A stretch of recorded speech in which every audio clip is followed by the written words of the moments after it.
I bring you revolutionary greetings wherever you are, and I thank you for the massive support that you have given to us for these past 3 years, which have been years full of challenges. I take this opportunity to also announce that what we are witnessing right now is the launch of a very critical phase in our struggle to liberate ourselves from a dictatorship which has crippled our country for almost 4 decades. A dictatorship which has strangled our economy with a massive corruption, patronage, high cost of living, a sick healthcare system, a broken down healthcare system, etc., etc. For a very long time now, we have lamented and cried about the government which works for only the few and excludes the majority.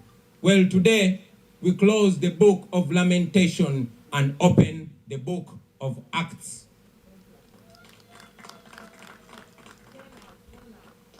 It is time for action, action that will put an end to the injustices, the oppression, and the impunity in our beautiful country, Uganda. Countrymen and women, I come before you not as the most qualified, not as the most experienced, but I come before you as the most committed to lead this liberation, to lead the people of Uganda out of slavery. Countrymen and women, for the last 58 years, our nation has suffered. So many problems have befallen our nation, but key among them has been dictatorships. Each one trying so much to outdo the one before it in violence, in looting, and in plunder. We have not witnessed a peaceful transfer of power from one leader to another since our country became independent in 1962. Unfortunately, friends, 15 years ago, when we had the chance to witness the first peaceful transition of power, 15 years ago, President Museveni, through greed, he denied our nation an opportunity of experiencing a peaceful transition of power from one leader to another, from one generation to another. And as if that was not evil enough, only 3 years ago, this greed caused him to act in the most shameful manner and remove the last safeguard in form of age limit from our constitution. Like Idi Amin, Museveni declared himself president for life in our country, Uganda. Well, little did he know that God will one day raise a generation that will not take that. Little did he know that God will raise unexpected people from unexpected places. So, to you, Mr. Museveni, since you have failed to control your greed and lust for power, our generation is determined to save you from yourself and stop your 35-year-old dictatorship.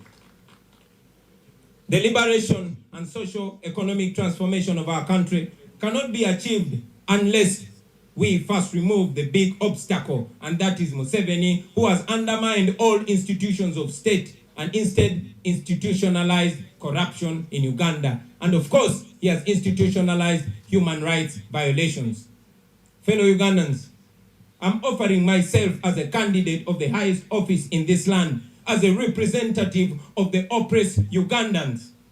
My background is well known to you, all of you, born hustling and born to hustling parents, raised in the ghettos of Kamocha, but fortunate enough to raise on top courtesy of my talent and hard work. It is now this background that has enabled me to understand the struggles of the common Ugandans. 35 years ago, Museveni started feeding off taxpayers' money and living in absolute abundance. Him and his cronies are completely detached from the common person, and no wonder they mock our people because they've impoverished them, battered them, and suppressed them. And that is why in this election, I am representing the weak, I am representing the poor, I am representing the downtrodden, I am representing those that have been excluded from a system which works only for a few, and of course, sitting and stepping on the necks of the many. I am representing the overtaxed business people. I'm representing the parents that have sold all their land to take their children to school, and now their children cannot find jobs. I am representing the border riders who are persecuted every day after being made to pay large sums of money. I am representing those wives and mothers that cannot afford maternal health. I am representing the business person who borrows money at high rates and cannot figure out how to pay it. I'm representing the local suppliers who were kicked out of government tenders simply because they don't know anybody in government. I am representing poor Ugandans who have lost land to the powerful land grabbers, and many of them are in government. Yes, those who cannot get justice because justice under Museveni is for sale. I am representing the poor soldiers, the police officers who are so oppressed, yet they are commanded to beat and kill citizens who they are supposed to protect simply because they must appease the rich. Those rich and the mighty are the ones we are standing against. In this election, gentlemen and ladies, I am representing the hardworking people of Busoga that have been deliberately kept poor by the NRM regime. I am representing the great people of Acholi, whose land is being stolen in broad daylight by the regime and its cooperatives. I am representing the people of Lango, who have been deliberately marginalized and disempowered for the past 3 decades. They have been deliberately marginalized and squeezed. I am representing the impoverished people of Karamoja who are kept under the barrel of the gun while their gold, their copper, their cobalt and iron ores are stolen away by the rich and mighty. I am representing the people of Unyoro who live and grow cheap crops on the oil that is theirs. Yes, their oil has been kept in the dark because they are looked at as they don't have a right to know what is happening in their land. I am representing the people of Bugishu, whose past glory has been shattered by the present regime. Their cooperatives, which kept them rich and productive, were destroyed by the regime. I am representing the people of Chigezi, who work so hard to earn little. I am representing the people of Bukedi, who have been turned into beggars on their own land. Representing the people of Uganda, whose land has been grabbed and they are left poor. They are made beggars. They are made slaves on the land of their grandfathers. I am representing all the people of Uganda, ladies and gentlemen, representing the people of Toro, the people of Rwenzori, who live in constant fear because of the brutal regime. Those who are battered in 2018, whose wounds are still fresh in the mind. I represent them. I represent the youth who are very hardworking and yet they have no way to break through the yoke of oppression. The youth that work so hard but don't have the means of production. They don't have no land, they don't have no capital, and they have limited or no opportunities. These are the people I am representing. I am representing this section. The vast majority who are oppressed, yearning for freedom. I'm representing the journalists who cannot even peacefully practice their work without being harassed and beaten by the regime. I am representing the health workers who are paid peanuts for doing incredible work. I am representing my mother, who was a nurse, who had 10 children and who died a miserable life because when she got an accident and put in Mulago casualty, she had to stay there an hour in a hospital she served for more than 20 years. I am here to speak for her, even though she cannot speak no more. These are the people that I'm representing. Fellow Ugandans, I present myself to you as a servant, not as a boss. While our detailed plan of action towards our new Uganda will be presented to you through our manifesto, allow me very briefly, because we don't have time, to state just a few things that we will run based on. Most importantly, I want you the people of Uganda, to know that we are going to run a people-centered government which focuses on these areas. Our agenda, first and foremost, is freedom. We want to ensure that all Ugandans, regardless of who they are, of where they come from, are free in their country. All Ugandans must enjoy the freedom of expression, the freedom of conscience, the freedom to disagree with those in power, the freedom to assemble peacefully, and yes, the freedom to worship, and all other freedoms which have been, of course, taken away by the regime. So number one, I intend to increase the pay of the security forces. Let me say that again. I intend to increase the pay of our security forces. The pay of our soldiers, police officers, and prison officers is so miserable. It must be improved. If I become president, we'll have the privilege to know what the classified budget really does. Such a huge amount of money will be used to improve the pay of our security forces so that they can live a better life. When I'm president, the lowest paid soldier or police officer will be earning 1 million shillings. Let me say it again. When I am president, the lowest earning police officer or soldier or prison officer will be earning 1 million shillings. I will improve their housing and health care. Low-ranking and middle-ranking officers must be entitled to free quality health care as the high-ranking officers. Our government will find opportunities for the spouses of the soldiers and police officers to ensure that they are each contributing to the livelihood of their families. I also intend to streamline the promotion criteria in the armed forces and of course in the police, which will be based on merit and not technical know-how. Never again will soldiers be forced to join the police. I say this again. Never again will soldiers be forced to become police officers like we see today, because they had the option of joining the police, but they decided to join the army. In our plan, the better option is not to recruit from the police, from the army to the police, but instead to improve and empower the police so that they can become better and operate better. The children of the soldiers and the police officers will be entitled to free education up to university.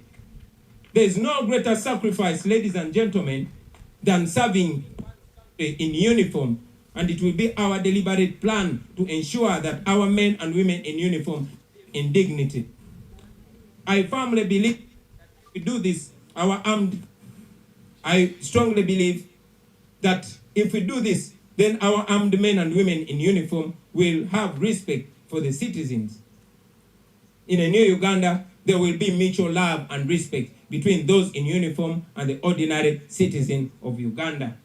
When I become president, we shall introduce a contract arrangement for the security officers.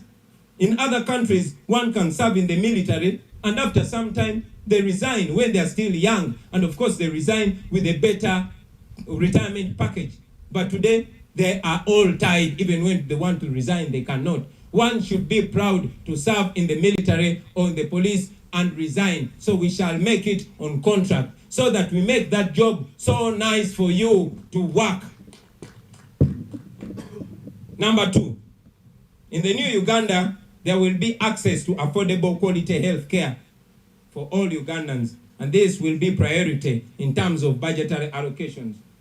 Effective supervision, of course, will be there, but health can be fixed. I'm not here to preach as a professor or a very experienced person in health, in the health sector. But I want to tell you, only following the Abuja Declaration of raising the budgetary allocation to 15% of the national budget, we are going to have a perfect healthcare system. And yes, we will do it. Number 3, education. We all know that education is what paves way for a new. Maybe if I did not get the rare opportunity to education, I would still be in. But now that I'm here, it has to work for everybody. It has to be transformation for every get to you. I've told you before about our education, and I will emphasize that we'll have the 4 A's that we'll focus on in our education. And empower the academics, we will arts, we will empower the athletics, and of course, we shall empower agriculture. We shall deal with unemployment, and of course have a whole lot of job creation. I might not have to sit on that, but I can guarantee you that by 2025, I've created 5 million jobs. And I signed because I will be president. Number 5, agriculture. Well, agriculture remains the backbone of our economy.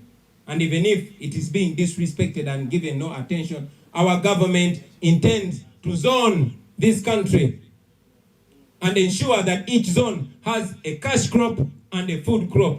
Friends, this is not rocket science. It is not going to begin with my presidency. It has been done before. It is a question of working it up.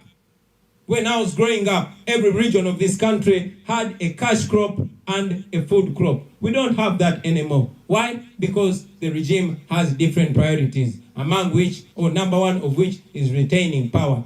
But when I'm president, you are going to see that with your own eyes. And yes, we shall ensure access to proper input and promote good agricultural practices, and of course, value addition. We shall revamp coffee production, because when I was growing up, coffee production is what put us on the world map. I can guarantee you that our government will ensure that by 2025, Uganda exports 50 million bags of coffee. 50 million. And I sign because I will be president. Science and technology. I cannot talk so much about this, friends. Many of you are members of my generation, and you know how this is going to revamp our country.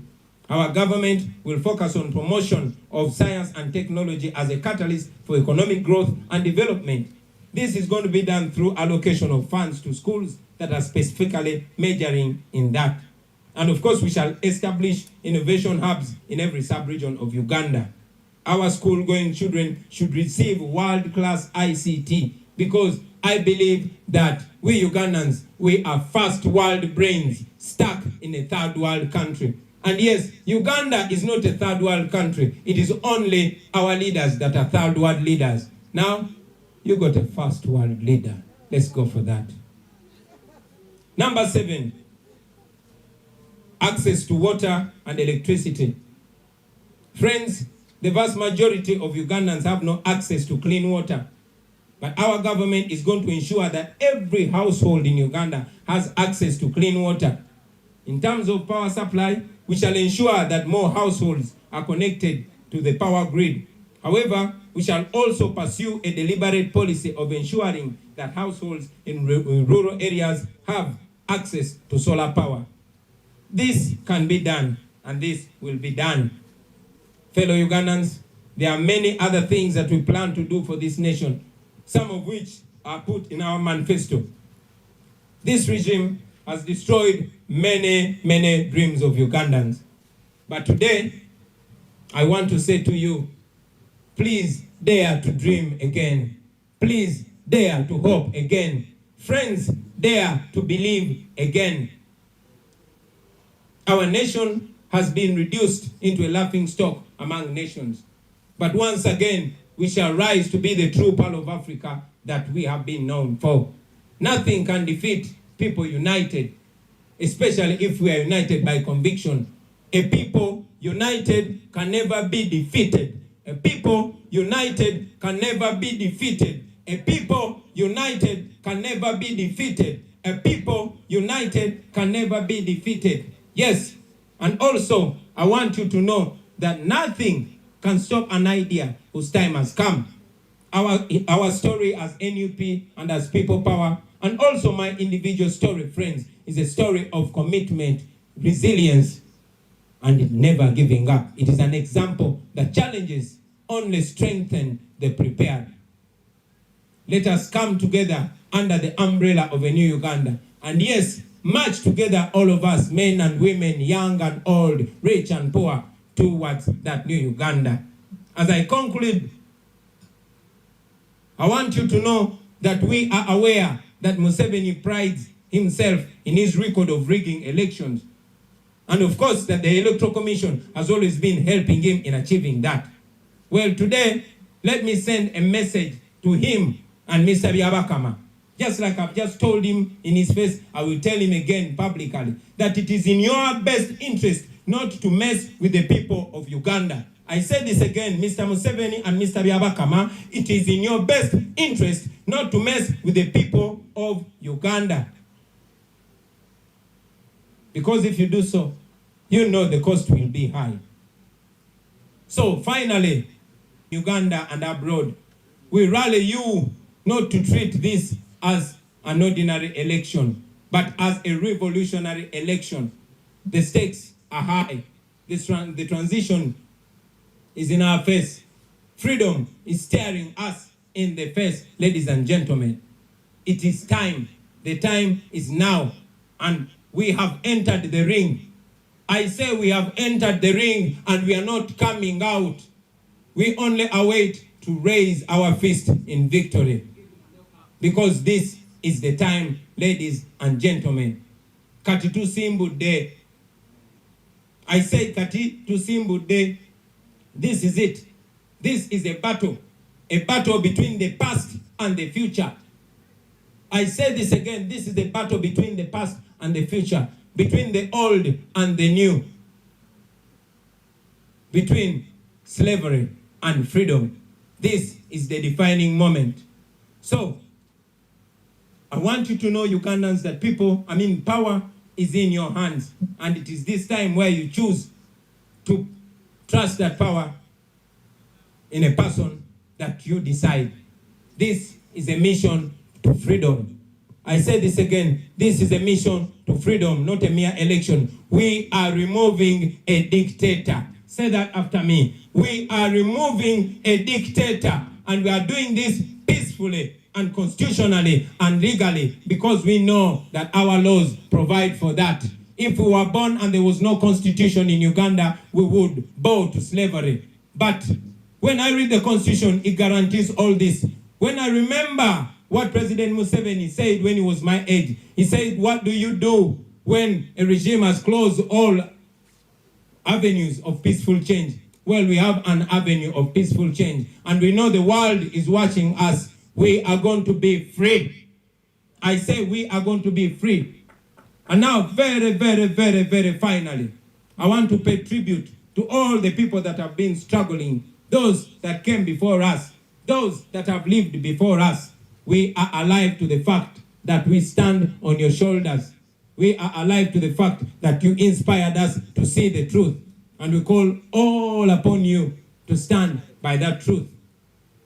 I want to respect Dr. Paulo Kawanga Semogerere. I want to respect Dr. Kiza Besigye. I want to respect Dr. Miriam Matembe and all other leaders who have paid the price in different ways.